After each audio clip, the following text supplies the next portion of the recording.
Está con nosotros también Guido Gasoli, que es periodista italiano en Argentina. Gracias, Hola, Guido. ¿qué tal? Gracias ¿Cómo por estás? invitarme. E Bien. Inés Ordóñez de Lanús, que es directora del Centro de Espiritualidad Santa María. Gracias también por haber venido. ¿Vos cómo lo has vivido? ¿Cómo lo sentiste hoy cuando te enteraste de la noticia? ¿Dónde estabas? ¿Qué te pasó? ¿Cómo te enteraste?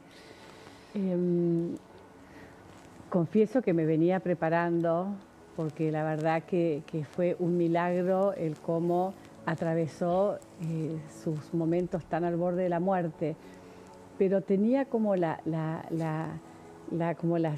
secreta intuición de que iba a llegar a Pascua. Yo creo que ese era también su mayor deseo, no dejar acéfala a la iglesia en el momento de Pascua y poder dar la bendición Urbi et Orbi. Y para mí me enteré y fue como si lo primero que dije lo lograste, como diciendo estuviste porque era así como muy tesonero, como yo creo que eso en su unión profunda con Jesucristo, con Dios, él tiene que haber pedido también, o su deseo más grande es haber llegado a esta fiesta, así que fue tu merecido descanso. Estaba muy deteriorada ya su salud. Estaba muy... Sí. Y el no poder hablar, para él tenía estaba mucha tan dificultad. lúcido, pues si yo estando lúcido hubiera sido un sufrimiento terrible. Y vivió todo este último tiempo con tanta humildad, con tanta grandeza, pudiendo delegar, pudiendo obedecer. No, la verdad que hasta el último minuto... ¿Cómo te enteraste vos hoy, Inés? Y me enteré por las noticias. Por las noticias, también, apenas te levantaste. Por las noticias. Y lo primero que hice fue ver las lecturas del día, que a mí me encanta amanecer con las lecturas del día, y dije, hasta eso. Porque las lecturas del día es el primer discurso de Pedro después de Pentecostés, que se pone enfrente de todos y pronuncia el querigma. Y Cristo resucitó como lo había dicho. Yo decía, bueno, él, su gran querigma o su gran anuncio fue el discurso que hizo leer a su ceremoniero ayer en Pascua, que de verdad es de oro, porque expresa todo lo que fue su preocupación, su pasión de amor y de dolor. ¿Vos lo conociste cómo? Mucho. ¿En qué circunstancias? ¿Cómo era tu vínculo con él? Yo lo conocí cuando tenía 16 años, o sea, desde mi adolescencia, porque él era muy amigo de mi hermano mayor.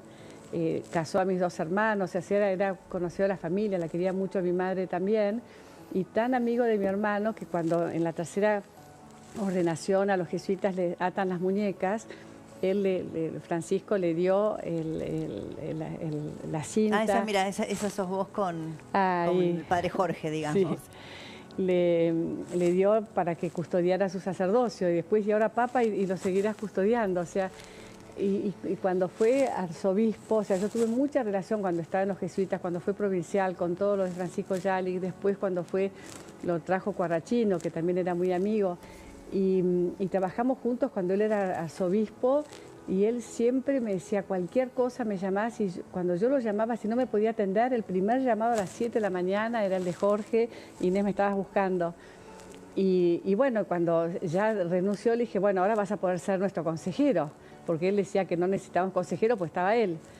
Y digo, bueno, ahora que ya no vas a ser más arzobispo, y me dice, bueno, me confirmará el nuevo arzobispo. Y cuando fue papa, le digo, ¿y ahora qué hacemos? Y sigo siendo, me llamás y te contesto. Y fue así, yo le escribí una carta y al día siguiente... Una vez que él llega papa, ¿cómo era el contacto? ¿Cómo hacías vos para acceder a él? Con cartas. Con cartas. Tengo un montón de cartas que me dicen que al ser manuscritas son un tesoro, pero yo le escribía y él me contestaba. La verdad que una relación, al principio para mí fue muy difícil. Cuando yo llegué, me acuerdo en el Pentecostés del 2013, y ver su cara en todos lados, decía, pero es Jorge. Fue como, claro, yo tenía que hacer esa conversión. Es como si fuera Juan Pablo II, es el Papa. Pero me costó un montón, al principio le decía Jorge, después no, Francisco. A veces me salía el Jorge, pero Francisco. Y después cuando a mí me ha tocado ir al Vaticano por ser la fundadora de este nuevo carisma, de una nueva asociación en la iglesia, yo decía, ¿cómo lo saludo? Pues todo formal cuando... Entonces él tenía tantos gestos de adelantarse, me decía, yo conozco Piccolina y ahora Fondatrice, le decía a los cardenales. O sea, increíble. Y el año pasado tuve con él en forma privada una audiencia, estuvimos en Santa Marta, viviendo ahí en el mismo lugar donde vive él, comiendo en la mesa de al lado. Y bueno, y la última carta que tengo de él es a fines del año pasado. La verdad que, o sea, yo tengo un testimonio de Monseñor Farrell, que es ahora el carmolengo, que decía que él había estado con varios papas, pero nunca había estado con una persona tan lúcida, capaz de estar en tantas cosas a la vez. ¿Él te escribía manuscrito en papel? Sí, sí, sí. Increíble, increíble, pero... Y él me dijo un día, vos todo lo que me tengas que decir, yo te pido que me lo digas. Así que yo siempre le decía todo y él me contestaba lo que quería, por supuesto. ¿Le dijiste vení, Jorge? Sí, pero él decía ¿Qué te dijo? lo mismo que causaría como... Si no, por supuesto que vendría. Si él pero sabía él que te iba dio a ser, sus explicaciones. Él no venía porque él pensaba que iba a ser como... Utilizado. Sí, claro, que iba a ser utilizado. Pero también podría haber sido... Nunca me dijo, pero como todavía no es el tiempo. Pero yo lo pienso, no es y también te incorporo, Guido, yo lo pienso también desde otra perspectiva. Digo, si no pudo haber contribuido. O sea, por un lado está esta lectura. La grieta era, bueno, hacía muy difícil pensar en su presencia aquí, pero al mismo tiempo uno podría llegar a pensar, y no pudo haber sido una manera de unir, no pudo haber ayudado. Claro, es lo que muchos piensan, pero yo creo que ahí hay cosas que nosotros no sabemos, ¿no? De lo que pasaba en su corazón, pero en su intención, si él no vino es porque consideraba que había un bien mayor. Porque debe haber sido muy doloroso para él también. Guido, vos decías, hacías así con la cabeza, ¿por qué? Hacía así con la cabeza porque la grieta argentina, vista de afuera, y lo dice una persona que frecuenta este país desde el 1984, naturalmente después de Cristo, y es algo que afuera no se entiende porque es algo muy fuerte. Entonces yo también cuando me enteré, por ejemplo, que el presidente de Ecuador, Correa, llamó a Cristina Kirchner para felicitarse la elección de Bergoglio, ella le contestó con malas palabras y él le dijo, pero estás loca, mira que si vos te pones en contra del Papa vas a terminar con todo. 24 horas después, los de la Cámpora ya estaban en procesión hacia Lugán, la madre Plaza de Mayo, que todos se acuerdan lo que habían hecho en la Catedral de Buenos Aires, todos súper recontra fieles. Así que él no quería ser disfrutado políticamente.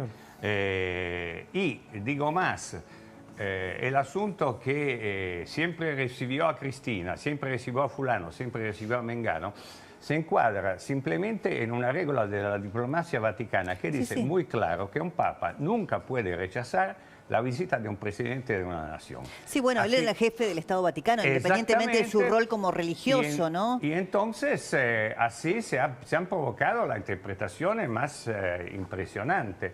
Recordamos que esta es una nación en la cual si un extranjero viene acá, la cosa que más sorprende es que en el curso de los noticieros, como me pasó a mí una vez haciendo zapping, 17 economistas hablando al mismo tiempo. Yo creo que ni en los canales de Wall Street pasa eso. Y así la grieta impresionante y política, el Boca River, pero mucho más grave, es algo que a Bergoglio le hizo pensar justamente por lógica, si yo llego ahí, voy a provocar una asamblea de consorcio prácticamente. Sí, yo siempre tenía esta duda, ¿no? Que es lo que planteaba recién. Sí, efectivamente, esas divisiones impedían su visita a la Argentina, como vos decías, Diego, algo que debe haber sido muy doloroso para él, estar tantos años fuera de su país, siendo que él siempre manifestó su argentinidad. O si pudo haber ayudado de alguna manera a unir a los argentinos, no lo sé, ya es tarde. Si me permitís un comentario, yo discrepo con vos. Yo creo que él contribuyó, y positivamente. Recordemos lo que fue las expresiones del kirchnerismo contra el Papa, pero también recordemos que el actual presidente, que por suerte tuvo la capacidad de autocriticarse y cambiar su actitud, y bienvenido Creo sea, que hablaron de perdón en su momento porque él lo había llamado el maligno en la tierra. El representante del maligno en la tierra. Ahora, que el Papa con su inmensa sabiduría y bondad haya logrado que eso no se estirara más, sino que al contrario, tuvieran que ir los dos hacia él, que es el jefe de una Grey enorme. Grey católica, cristiana, yo soy judío y era mi Papa también. Entonces yo creo que él tuvo un criterio de universalidad que trasciende totalmente a esta miserable grieta que padecemos en la Argentina, y quizás el mejor homenaje que le podemos hacer en este momento es ver cómo hacemos para realmente curarnos de esta enfermedad, de esta patología local que tenemos, que todo el mundo mira y no entiende. Nuestros propios vecinos tienen sus cuitas y sin embargo no tienen una fractura como tenemos nosotros. Así que yo creo que el mejor homenaje que le podemos hacer es reflexionar de cómo hacemos, como hizo él, para acercar a los argentinos y no para dividir. Ojalá. Inés, te quiero meter en un tema que ahora Jenny nos va a ayudar con algunas precisiones. ¿Qué es lo que hizo el Papa o el legado que deja respecto al rol de la mujer en la Iglesia, ¿no? Que me parece que es importante. Con lo que les decía de las lecturas de esta mañana, el Evangelio de hoy es las mujeres que se dan cuenta que van al sepulcro y que Jesús no está, y que Jesús les sale al encuentro y le dice: vayan y díganle a mis amigos que he resucitado. O sea, como las mujeres que realmente fuimos las primeras misioneras, las primeras que llevaron el anuncio. Y este Papa hizo mucho. Lo que pasa es que, claro, nosotros tenemos que pensar una iglesia con una estructura, la institución iglesia, de muchos años y que cuesta mucho cambiar, como todas las instituciones. Él dio pasos, pero gigantes. Lo que ha abierto para la Iglesia universal este papado nos vamos a ir dando cuenta con el tiempo, y sobre todo con las mujeres. Todavía como mujer podemos decir, y no es suficiente, por supuesto, claro, que no. Pero dio un paso importante. Pero quiero que enorme. escuchemos estas precisiones que tiene Jenny. Incluso creo que tenés un testimonio interesante, ¿no? A propósito de este tema. Cuando el Papa, recuerden, iba a cada uno de los países y hablaba en los aviones con las personas que estaban en el lugar, y básicamente lo que decía en ese momento era la importancia de la mujer hasta el momento de entrar al Vaticano. Si quieren lo escuchamos y después analizamos. Uguale all'uomo lavora per il bene comune e con quella intuizione che ha le donne. Io ho visto che in Vaticano ogni volta che una donna entra a fare lavoro in Vaticano le cose migliorano. Le donne portano il suo, non devono farsi come i maschi, no, sono donne, noi abbiamo bisogno.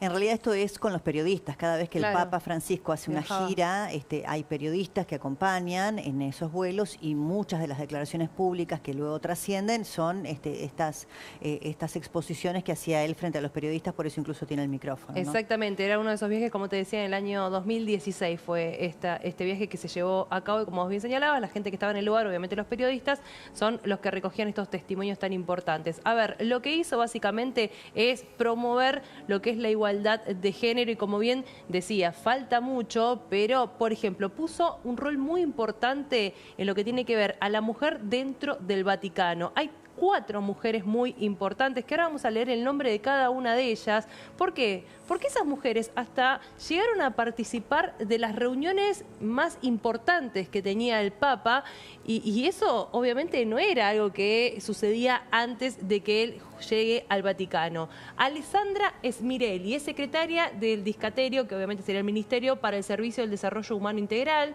Emil Secuda, secretaria de la Pontificia Comisión para América Latina. Bárbara Jata, primer mujer directora de los Museos Vaticanos, y Christiane Murray, subdirectora de la Oficina de Prensa del Vaticano. Estamos hablando de puestos muy importantes que precisamente el Papa decidió darle, a pesar de que, tengamos en cuenta, no estaban todos de acuerdo ante esa situación, y bueno, justamente ellos me asienten ante lo que estoy diciendo. ¿Por qué? Porque, por ejemplo, también incluyó por primera vez a las mujeres en lo que es el lavatorio de pies, porque fue a visitar cárceles de mujeres, todas esas cosas que se fueron dando, que fueron pasitos agigantados en estos 12 años que el Papa estuvo en el Vaticano. Inés, ¿siempre fue así él respecto de lo que pensaba de las mujeres, como decía en este testimonio, ¿no? Que tienen un rol importante y que cada vez que una mujer se acercaba a hacer algún trabajo, ese trabajo era mejor resuelto, digamos, ¿no? Siempre fue así con las mujeres. Bueno, la prueba está que yo soy mujer y empecé con algo que no era tan común como las mujeres. Y yo me acuerdo que la primera vez que estuve en el Vaticano con asociaciones de todos los países, cuando yo decía lo que hacía, no podían creer. pero ¿cómo te dejan hacer eso siendo mujer? Cuando fue la siguiente reunión, que ya el Papa era Francisco, decían, con razón, lo tenías al que era el Papa Francisco de arzobispo, porque realmente siempre fue como muy, muy abierto. El gran cambio de Jorge Bergoglio a Francisco fue su sonrisa. Cuando él era arzobispo, hay un dicho que dice que no se le conocían los dientes, porque era como más, no tímido, porque tenía que hablar de esa firmeza y el decir las cosas siempre. Era como y una sonrisa como muy... En cambio, que siendo papa, esa sonrisa así luminosa con los ojos, eso fue un don del Espíritu Santo para su papado, pues nos regaló. O sea, en esa sonrisa estaba su corazón también. ¿Y vos cuándo lo conociste? Cuando tenía 16 años. Vos tenías 16. Era muy chica porque los amigos de mis hermanos mayores se reunían con él para reuniones así de conversaciones, de historia, de política, y él todavía era maestrillo en El Salvador. O sea que yo lo conocí todo cuando fue sacerdote, cuando fue provincial, cuando fue obispo auxiliar, cuando fue arzobispo y después papa. Y decime, sin infringir ninguna situación de intimidad, de confidencialidad de tus conversaciones, ahora que bueno, ha dejado su legado, que ya no está, ¿qué es lo que vos más destacarías de alguna conversación que tuviste con él respecto de lo que él pensaba de la Argentina, de la vida pública argentina, de la pobreza en la Argentina multiplicada de una manera tan notable en estos últimos años, a pesar de distintas administraciones de gobierno y de haber tenido al peronismo en el poder tantos años? ¿Qué es lo que a vos te quedó de esas conversaciones que puedas contar, que decís, bueno, hoy ya lo puedo decir? Yo creo que a él realmente era el dolor. A él le dolía, pero le dolía en su corazón, como su mayor deseo. Era muy transparente. De verdad lo que él decía era lo que sentía. Al mismo tiempo, y como buen jesuita, era un gran estratega. Sabía lo que había que decir y lo que no había que decir, por eso era un hombre de gestos. Los gestos, muchas cosas que Francisco no decía o las decía así, pero después hacía gestos que conmovían al mundo y no daba explicaciones. Pero él, de la situación, sobre todo de Argentina y del mundo, las guerras, era como el gran dolor, como yo creo que de verdad él ofrendó su vida, todo su papado, y por eso su última homilía de Pascua, donde él pide por favor, por la paz, volver a confiar unos con otros, volver a saber que la paz es posible, que nos aceptemos, que no importan los credos, las diferencias. Como Cristo ha resucitado, crucificado y resucitado, nos dejó la paz, como su legado es aprendamos a vivir en paz. Y yo creo que eso era su mayor preocupación. Por eso yo creo que no vino a la Argentina, porque él realmente pensaba que no contribuía a la paz. Habrá opiniones o interpretaciones diferentes, pero en su corazón él pensaba eso, porque si no, por supuesto que hubiera venido, si él hubiera pensado que contribuía para la paz, ¿no? Quiero tomar contacto una vez más con Nico Edwin. Nico, contame con quién estás, porque es súper interesante.